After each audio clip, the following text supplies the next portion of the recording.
Hey guys, it's Jake here with eTrailer. Today we're going to be taking a look at, and I'm going to show you how to install the Air Lift LoadLifter 5000 airbags on our 2019 Chevrolet Silverado 2500 HD. Now chances are you're looking for a solution to help you with supporting the rear end of your vehicle. Maybe you're towing a fifth wheel or a gooseneck, or you always have a lot of weight in the bed of your truck and you're looking to lift the back end of the truck back up. There's a couple of different options that you can get from us. You have a sumo spring, which is going to be a softer polyurethane type spring that you can install. It's like a foam material. You move up, you get a little bit harder. It's going to be your timbrins, which is going to be extremely hard rubber that you put in there in place of your Jounce bumpers. The problem with both of those options is you don't have any adjustability. Then you can move into the Roadmaster active suspension, and that's going to be a big spring that attaches to your leaf springs. You can adjust it for harder pressure or less pressure depending on the load that you're carrying, but again, still not adjustable on the fly. Adding a set of airbags is going to give you the maximum adjustability on the fly if you have an air compressor with you, or if you decide to put one on separately to pair with your airbags, you can adjust it on the fly. But this is going to be the only system that's going to be able to fit, and you can tailor it to every load that you're hauling. The airbags are going to install just about where your Jounce bumpers are. You will have to remove those, but they're going to connect the frame to your axle so that you have that extra cushioning in between. So when you add air, it'll lift your truck up, or if you let air out, it'll drop it back down. This kit's going to be compatible whether you're hauling something in the bed of your truck or you have a gooseneck or a fifth wheel hitch installed on your vehicle. It will have U-bolts included if you don't have a fifth wheel hitch or a gooseneck hitch. If you do have those hitches, it will have two self-tapping bolts for each side, and you'll just bolt it directly to the frame. That is a really nice feature because a lot of these kits are not going to fit if you have those side frame brackets, because you have to install them using U-bolts. This kit is going to come with two manual inflation valves, that is one for each side. So if you're hauling something heavier on one side, you can put a little bit more air in it. Or a lot of guys like to, if they have a job box on one side and they have nothing on the other, they'll add a little bit of air in the, say, the driver's side of the vehicle, and then add less air on the other side of the vehicle. Now, what I highly recommend is, I've had a set of airbags for about 5 years now, and having to manually air these up and down will make you want to use them less often. So adding an onboard compressor is going to make you want to use them any chance you can get. The last tip I'll leave you with is, if you plan on installing a gooseneck or a fifth wheel later on, use the self-tapping method. It's going to save you a lot of time. You won't have to take your kit back apart and do this way anyway. But with that being said, that is going to be the hardest part, is drilling holes through the frame and installing those self-tappers. Other than that, the installation is just bolting everything together and getting your Airlines run. Let's go ahead and take the truck inside and show you how we did it.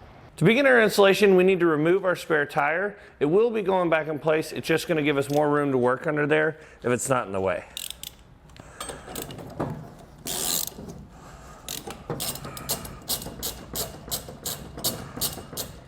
Now, the instructions will not tell you to remove the heat shield, but we're going to do it so that we have even more space and so you guys can see it a little bit better on video. So we'll take a 13mm socket and get these two bolts removed.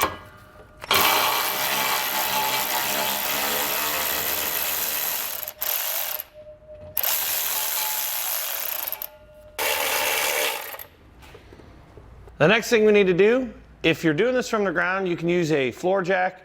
We're doing it up on a lift, so we need to use a pole jack. But we're going to lift up on the hitch of the vehicle to relieve some pressure off the suspension. This is going to give us more room to get our airbags in place. We'll take a pry bar, and we'll need to pop out both of our Jounce bumpers. Usually you can just push it up in the side of it, pry down. If you get your hand on it, readjust your pry bar. So once you get about that far, you should be able to pull it out with your hand.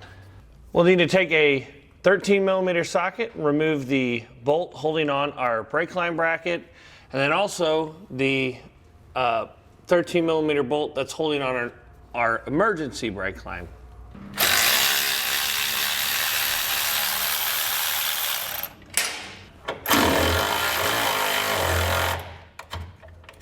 We'll take our airbag Now we're going to be assembling the driver's side. The passenger side is going to be the opposite. We'll take our airbag, slide our cap on top, then take the airline fitting for the top. We'll thread it in as far as we can by hand. Now we'll take we're just going to use an adjustable crescent wrench, and we'll need to do 1.5 turns. So wherever the wrench is at, we'll go around, come back to that spot, and now we need to end up over here.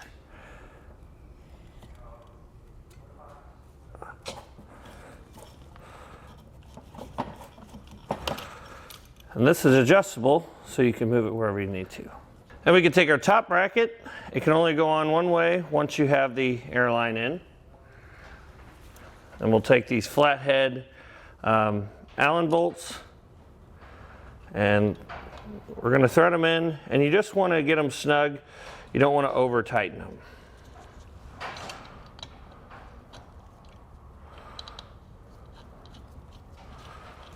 We'll use a 30 seconds Allen key to do this.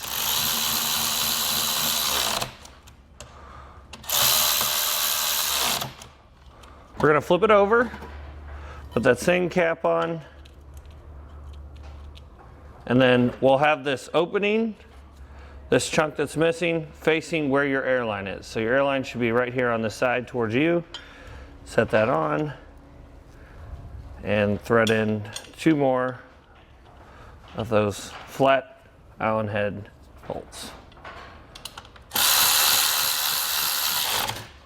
Now we can take our airbag assembly that we just put together and slide it up into place. This can be kind of difficult, but we found that whether you put the top or the bottom in first, it doesn't rightly matter. We just need to get it up into place.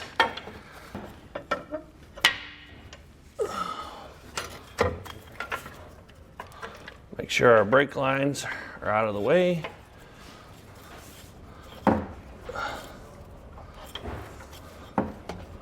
It helps to compress the bag in order to get it in place.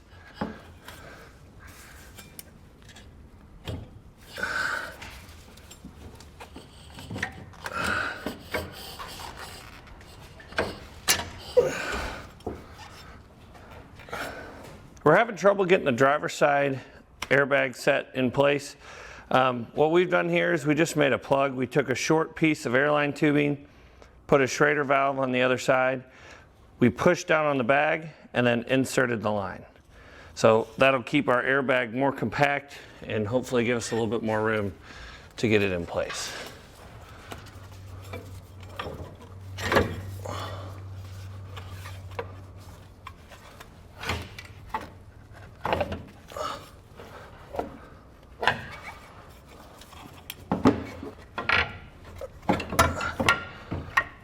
Go. And once we got it up in place, we can take our airline out.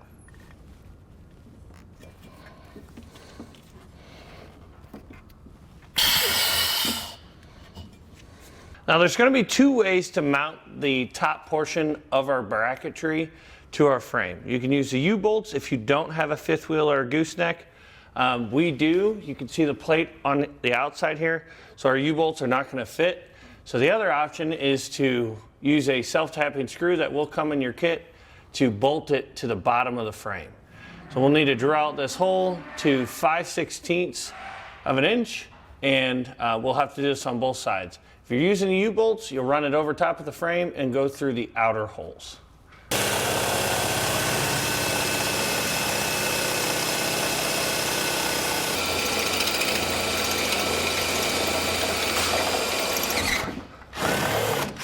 Now we'll take our self-tapping screw that comes in our kit. What we're going to do, I've already done the other side of the vehicle, and we learned that if you run it in about 1/4 of the way and then run it out, clean out this little slot, and then run it back in and back out, just keep running it in and out until you get all the way to the top.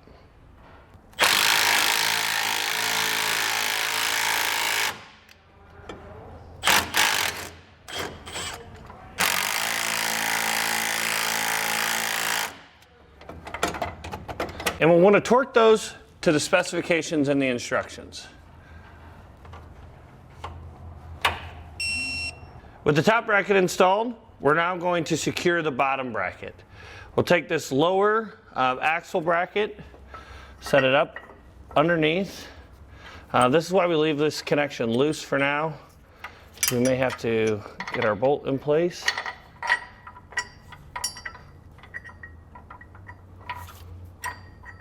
Slide that in, just make sure this carriage bolt seats there.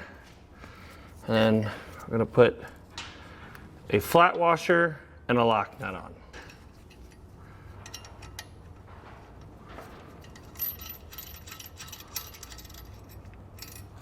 And we'll do the same for the other side.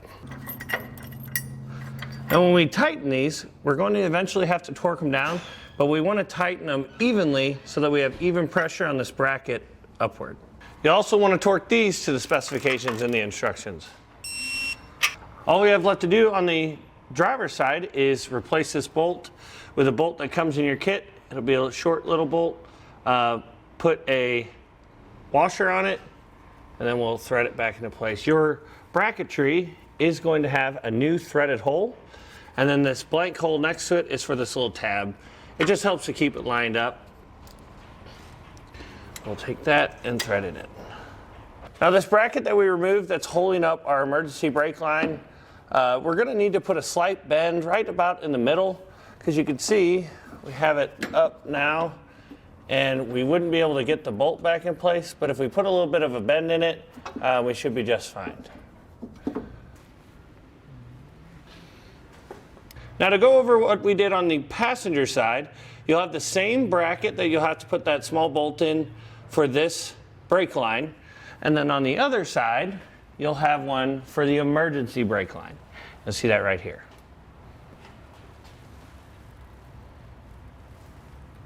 With our airbag secured in place, we're going to lower down the back end of our truck, run our Airlines, and then we'll come back and show you how we did it. To start running your Airlines, you need to take the airline loop, connect the ends, then pull out the slack till you have a loop at the end, cut it in half because it will come in one big strand. And then what we did is you just want to make sure that your airline has a straight, flat cut on it. It can't be pinched or smashed. You want it to be straight. And then we started on our driver's side. You push it straight into the airline, and you'll feel it go in about a quarter inch or so. And then we ran it up and over our frame, following factory wiring. On the driver's side, we had a little extra, so we put a loop in. We have not connected it because we're going to show you how to do it.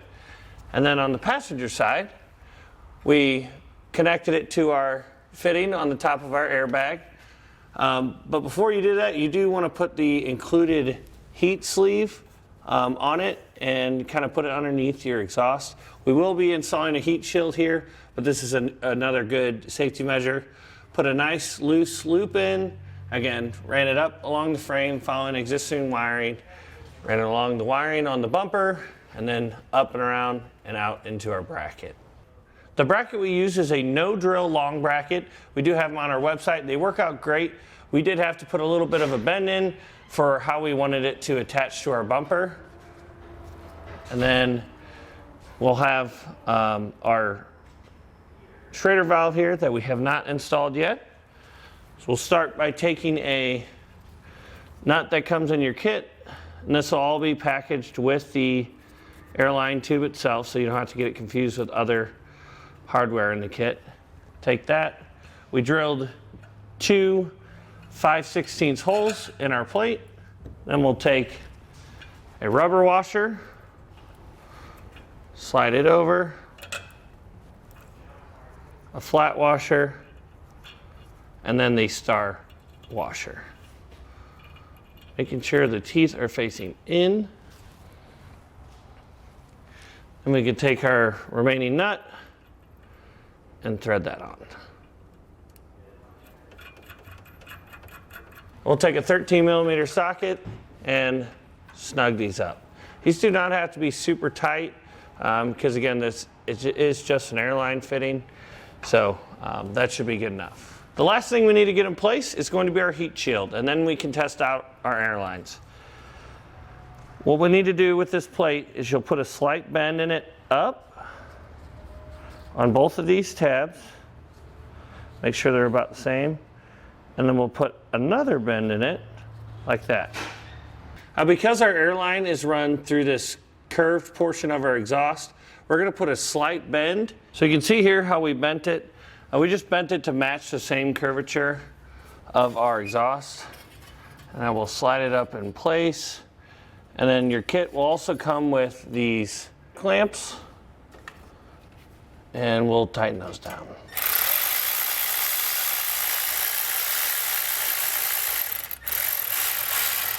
You want to be sure to not over tighten these because you can strip this worm screw out. That's tight enough there for us, and that's going to help to protect our airline from melting from the exhaust. Now we can add about 50 psi to each of our bags, and then we can use some soapy water. We'll spray it on each of our fittings to check for leaks.